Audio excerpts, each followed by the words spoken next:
Just the stats, Reggie Johnson, Eugene Moore coming to you from the lovely city of Atlanta, Georgia. And Eugene, we are here in the time of the year where hope springs eternal. We're going into draft time, free agent time for NFL teams and teams that may not have been that good last year. We can kind of come into this next season thinking about how we can retool things. You know, you watched the Seahawks, man. A couple changes here and there, and they were champions. So it can happen for any of us. Speaking of Seahawks, one of their main contributors to that win is on this list as one of the top 25 free agents. Now, this is Greg Rosenthal's list of the top 25 free agents of 2026. And I looking at the list, one of the things that's surprising as out of the 25 on the list, I see Malik Willis for first of all, number one, and we're going to talk about Malik Willis again here when we talk about the quarterbacks as well. But we will discuss that. But he's a hot commodity right now. Number one on Greg Rosenthal's list, and I've seen him within the top 10 of some others floating around there. You know, so he's been top pick. You know, at least in the top 10ish or so that I've seen a lot of people say. But only one. Daniel Jones only two QBs in his top 25. What do you make of that? I mean, we'll talk about QBs separately in totality, but what do you make of his list only consisting of two quarterbacks on there? Well, I mean, I guess maybe the quarterback is not the top list because I mean, all those guys could be just you could have them at the minimum. I don't. That's a good question because you can get those guys at like the just the minimum, right? You could like that's the whole thing with like Kyler with Tua, like if you can get them at a really cheap contract. So I don't know. That's the thing. I and maybe I'm missing and you tell me, man. Am I missing something with Malik? Is it something that I don't see? And again, if I'm missing it, but I think that what do you see with him? Sample size. It's sample size, right. if anything else. And what would frustrate me is committing a lot of money to a player that hasn't had a lot of starts. I think he's played like 6 games or so. Right. I think he's had 6 starts. Okay. It's hard for me to get excited about that. I mean, of the 6, 3 were good, 3 weren't. I think he had 3 starts with the Titans. Mm-hmm. The age factor, I think, catapults him to the top of the list in the sense of like he's just, you know, he turns 27 right in May before the season starts, so he can go another. You know, if he catches, you got catches though 5 to 7 years there runway, okay, of a guy who could be very good.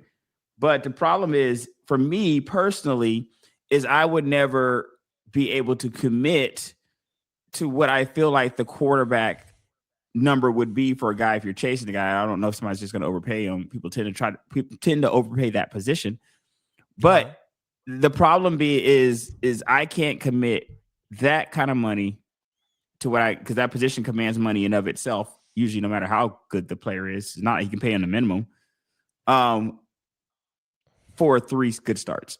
Because out of the 6, I think 3 of those are good. Right. You know? That's the thing I keep missing is like what is it about him? It's like I keep seeing I think it's the ceiling, man. People are like high ceiling with him.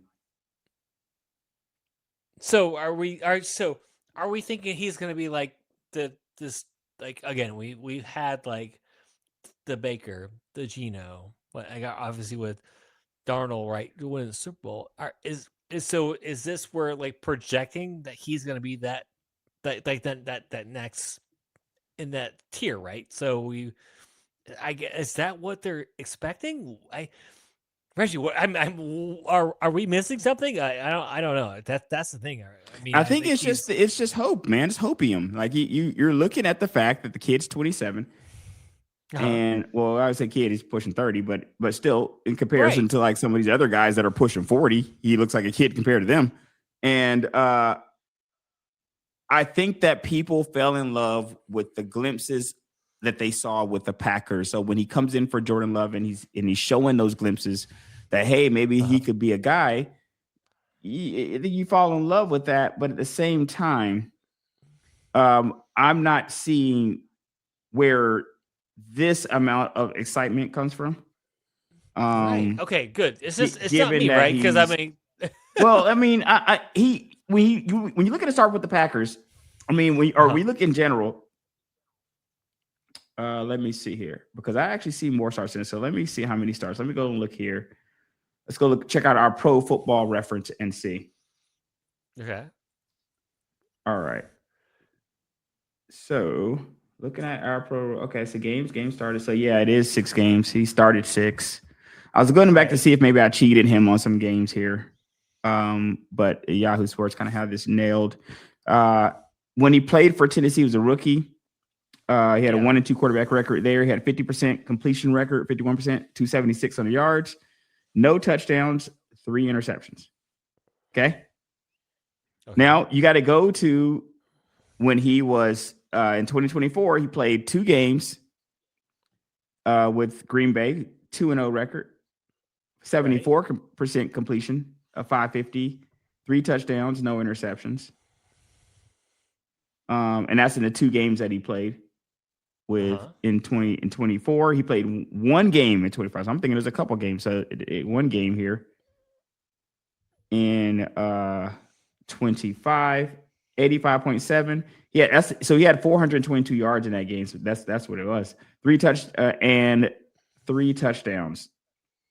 Okay. In that game. So literally 1 game, people are like, hey, this could be a guy.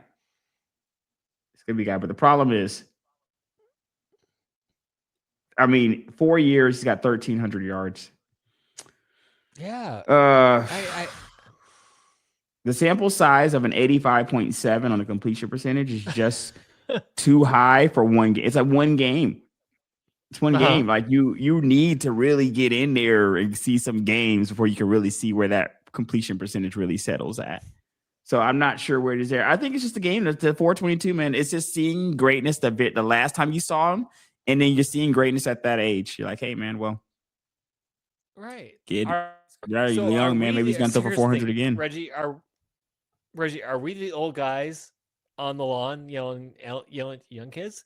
Because are we missing something? Because I think he is a talent, but I thought he's more like a third. Like you bring him in for like those 3rd round packages, right? Like, oh, those 3rd and shorts, like he can get you that 1 yard. And again, if I'm missing something, please tell me, because that's where I always viewed him as. Like, okay, he can get you like those 3rd, that maybe you're that fourth down, and you have the with the Packers, right? The Packers were notorious, like 4th and 1, 4th and 1. We're bringing that heavy package. We're gonna bring in like whatever, like the stud running back. That's where I viewed him, kind of like that's where I thought he was at. And again, if I'm the old man on the lawn yelling at the young kids, tell me. But I don't know are we missing something? I mean, you and I have watched a lot of football, but this I don't understand. So what is part is it that you don't understand? Like, is it you don't understand why he's so highly sought after? You don't understand why he's sought after at all. Like, where do you fall? Where do you fall with that? All the above, dude. All of the above. So you don't even know why people are giving him a look in any capacity, is what you're saying? No, I don't. Okay. I don't get it. I mean, I know I get the talent, but I didn't. If I'm missing something, if he next 16 games, 17 games, he like goes and does that, but he can set the world on fire, man. He's not out of it. I mean, it's far cry to go from Liberty to where he is now to most sought after QB with only playing a handful of games. That's the thing. It's just super high risk, man. But it can be high reward though. So they're looking at that 422 and they're thinking high reward. That can come with that high risk, and hey, it's possible. And again, possible. Is it because we don't have a lot of quarterbacks in this draft? Yeah, of course. Of course that as well. Of course. He doesn't have a lot of high competition.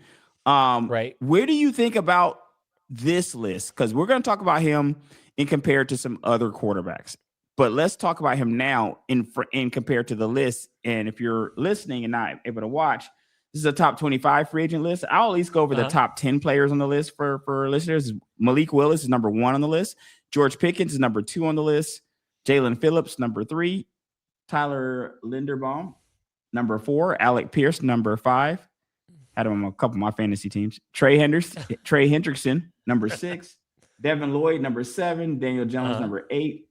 Here we go. Odafe Owe. I'm pretty sure I just butchered that.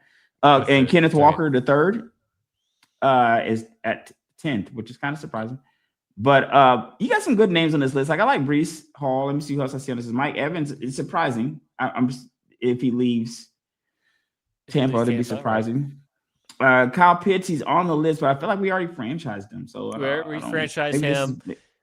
Yeah, so Daniel Jones already had like the transition tag. So what happens with Daniel? So he can go out with any team, and they say, let's say, like let's say you're the GM of whatever team, and I give you like, oh, Daniel, we're gonna give you 3 years, whatever the amount. So Indy can match that offer. So they got matching rights. Okay, right? They had matching rights. Exactly. Now, what's interesting there is Daniel Jones kind of being in somewhat of a catbird seat due to just how not great the quarterback situation is right now, and the fact of so many teams needing one too. That's another thing. It's a lot of revolving doors. A lot of these guys. No, I like Breece on this list. Let's see. Rasheed Walker on the list. Well, Breece was already Travis Etienne did pretty good last year. So then this list is probably just not from updated list. These are top 25 free agents, but some of these guys have already been taken care of. So they're not necessarily, they've already kind of been spoken for if you're looking at this list. So there's some guys on this list that have not been taken care of, some guys on this list that have been taken care of. What do you think about the rankings in general? Do you think that you have any problem with that? I mean, you definitely have a problem with Malik Willis being ranked number 1, evidently. Like that's something that's not sitting well with you. You wouldn't have him ranked on the top 25 in general. You wouldn't even have him on this list. I mean, just because, maybe because I would just remove George because he's already been franchised, and Daniel Jones is going to get, like, again, I just feel like it's one of those things where he's going to go out and go, okay, I get this many years, and they're going to match the contract. It's not like I don't like him. I just don't understand it. Kyle Pitts has already been franchised, so for our team. So, what do you feel about Kyle being at there at 19 now? Because we can talk about this still in the context of the rankings would still been the rankings. Some of these guys may have been taken care of by their teams, but the rankings. Do you think Kyle was in the top 20 most desirable free agents out there? I mean, I didn't think he was. I mean, just honestly, I mean, I think we were all. I mean, just as Falcon fans. I mean, just speaking as a Falcon fan, we all expected more. Oh yeah, we saw more. Absolutely. I mean, we saw He's more. Got like 10 or 15 touchdowns in like 4 years. Yeah, absolutely. Right. We definitely expected more. Right. We expected just more consistency. So I mean, I just from what I saw at Florida and like how scary he was. You were scared of that guy playing against you. And like when he graduated from Florida, it's like I was like, thank God he's gone. Like when like Tua and like Jalen Hurts left, like and when Breece when those guys left, you're like, thank God. They're gone.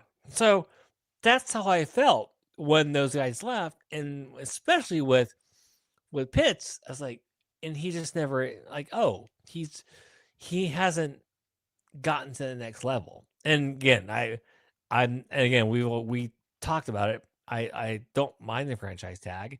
It's like, okay, prove it to us. And if you can do it, we'll give you the contract. But again, if you just give us six touchdowns and you have the 1 or 2 games where you get your stats, we're not going to get long-term contract. But yeah, that's where I'm at with him. But when Malik Willis, I don't get it, man. If I'm the old man, the old kid yelling at the kids on the lawn, so be it. But if I'm missing it, please someone tell me, because I don't know, man. You tell me if I'm missing. You tell me. Other No, than the I one really game. can't. My problem is just the sample size being extremely small here, and Right. the list in general, I don't necessarily have a problem with it. And you put lists out like this, they're going to be obsolete within like an hour anyway, with how Right. fast things move here in the NFL. So I think that the list doesn't look terrible to me. The only questionable thing would have been Malik Willis kind of being at the top there. Only questionable due to other guys here who are on this list that have had to prove it for a lot more games.